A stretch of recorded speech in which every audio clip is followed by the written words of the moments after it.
Assalamu alaykum qarindoshlar. Bu videomiz orqali biz sizlarga 4-darsimizning nazariya bilimlariga doir taqlidiy imtihon savollari bilan tanishib o'tamiz. Ya'ni bundan keyin 4-darsdan boshlab har bir darsdan keyin shu nazariyaga doir imtihonda chiqadigan taqlidiy imtihon savollari bilan tanishib o'tamiz. Bu videoni ko'rishdan burun agar 4-darsning nazariya qismini ko'rmagan bo'lsanglar, oldi bilan shuni ko'rib o'tib, ondan bu videoni ko'rishni tavsiya qilaman. U holda 4-dars o'rgangan nazariyani mush savollarga darhol tatbiqlab o'zinglar ishlab baqalaysizlar.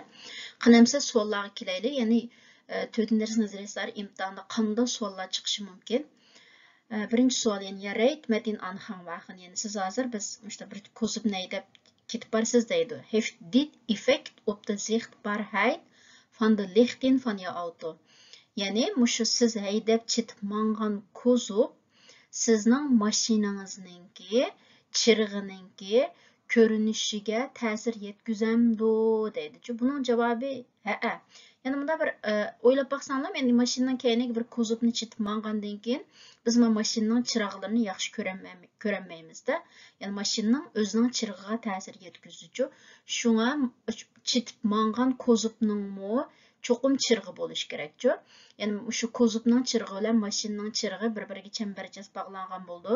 Yani agarda mashinaning tormoz chirig'ini bosgan vaqtda shu kozubningmi tormoz chirig'i yondi. Shu orqali yani kozubning keyindagi chiroq orqali biz mashinaning tormoz chirig'ini bosib va yoki o'ngga mangmoqchimi, so'lga mangmoqchimi, yani qaysi chiroqni uryotidi, shuni bilib mangalaymiz-ku. Shunga men savolning javobi ha.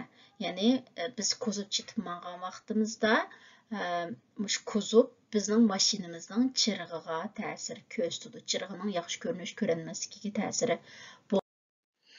İkinci sual. Hoeveel mag ondeelbare lading uitsteken vanaf de achterste as van de auto?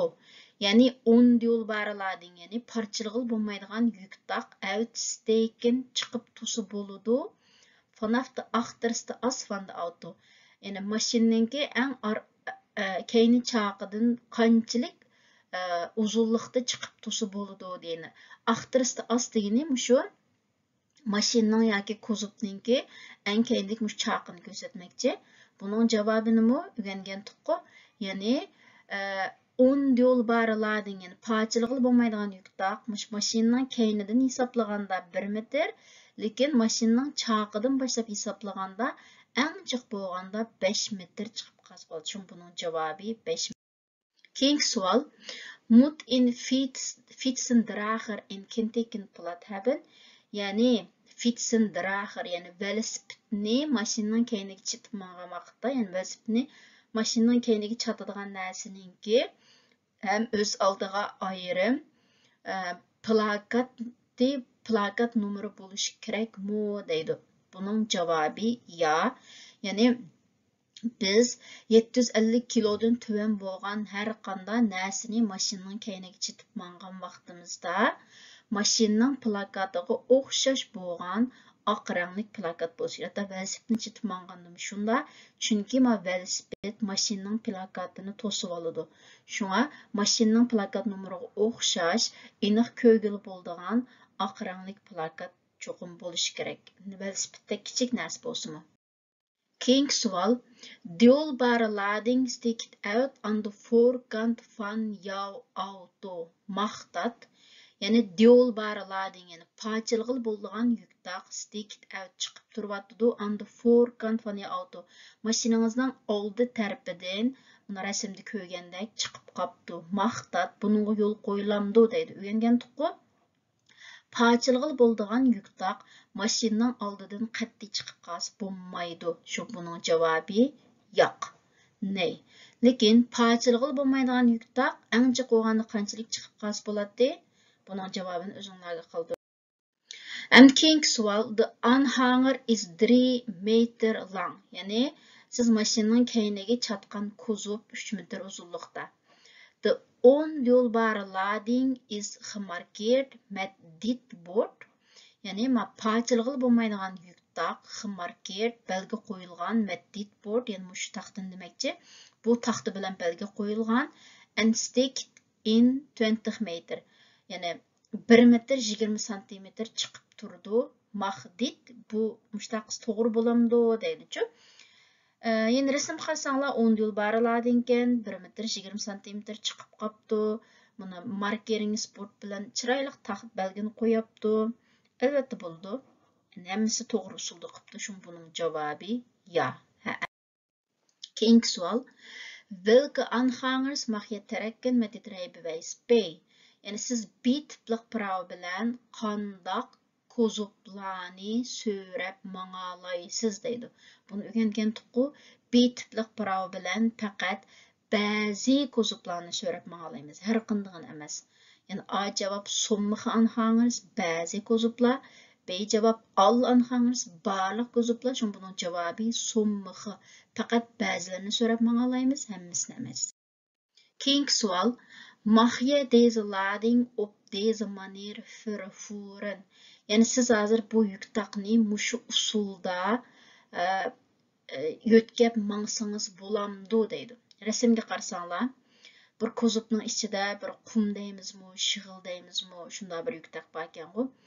Men nazariya qismida so'zildim-ku.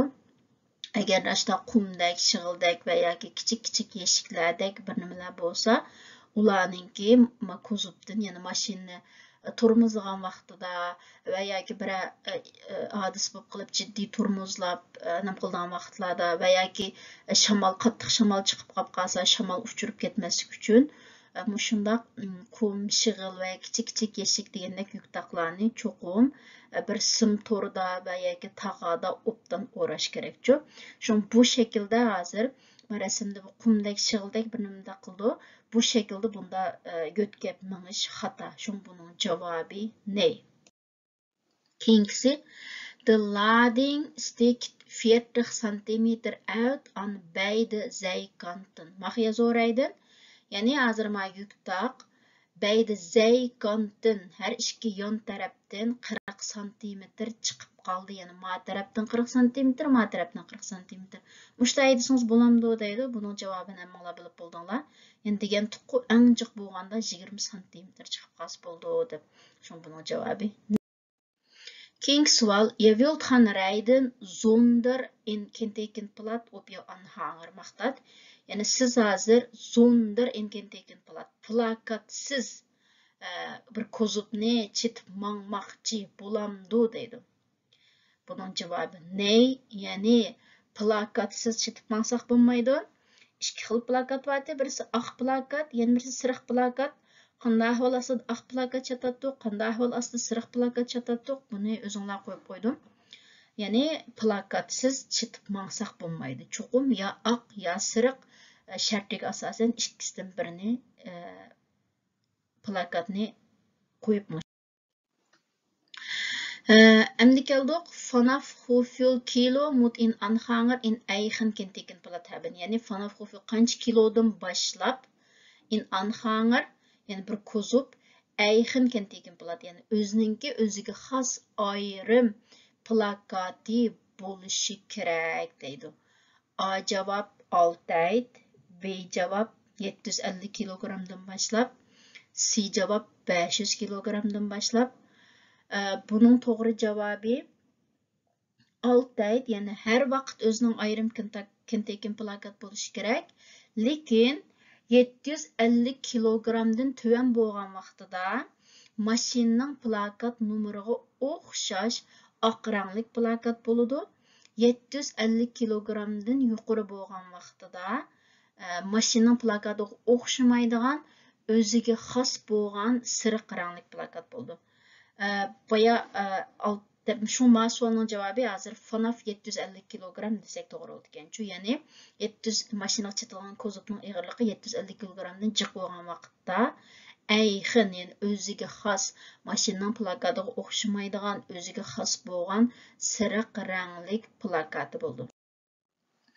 Endi eng oxirgi savolimiz lading mag niet meer dan centimeter uitsteken aan de zijkant.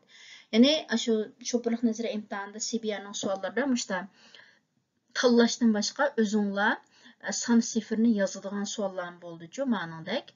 Yani mavu işte suallarının bir tipik misali. Yani sual gelsek yani lading yani bisilgan yüktak magnit merdan yani işip kesse bulmaydı. Qancha santimetr anda zaykant yani yan tarafından qancha santimetrden işip kesse bulmaydı deydi. 20, 40, 10 bunun cevabı ne mağlı bilip buldunlar? Yani 20 santimetr. Yani en cık boğanda 20 santimetrden işip kesse bulmaydı. 10 santimetrden işip ketken vaqtida nemiş qıldık? Markerings board. Yani belge qo'yish taxtasi bilan belge qıldık. Yani yan tarafdan en cık boğanda 20 santimetr işip ketelaydı. 10 santimetrden işip ketken vaqtida taxta bilan belge qo'yamiz. Yana bugungi taqlidiy imtihon suollarimiz mushad oxirlashdi. Yana mushu yuktaklarni bisish qismiga doir mushundoq shaklda imtihon suollari chiqadichu. Balkim his qildinglar, amaliyotda pek ta's emaschu, unchalik ta's darajada suollar chiqmaydi.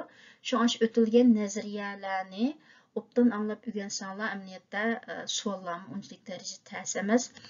Ma'qullansa, keyin qitimliq darsimizda ko'rishaylik. Omon bo'lg'aysizlar.